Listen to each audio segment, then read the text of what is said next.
For the repair of the Osaka control motors, the following procedures were necessary: replacement of various electronic components and general cleanup of the units. For testing, we add a 220 volt AC power supply, a 4 to 20 milliamps input. As we manipulate the input signal, the motor rotates to the desired position. The motor stops in both occasions as we supply the minimum and maximum input signal.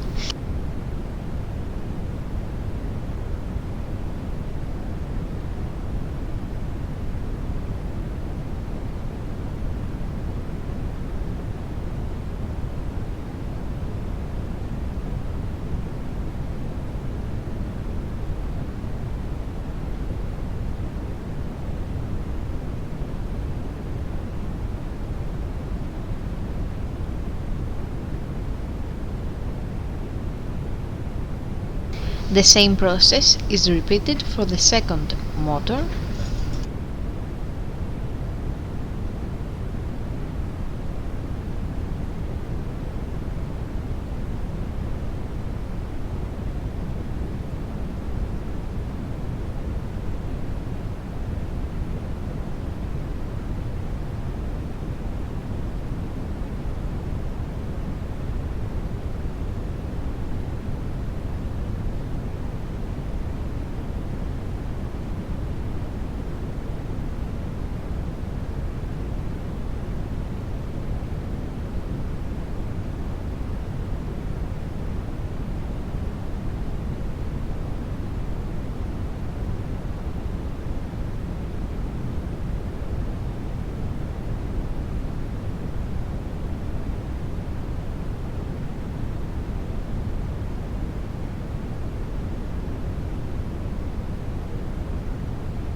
It is now clear that all motors are working successfully and are ready to be delivered to the customer.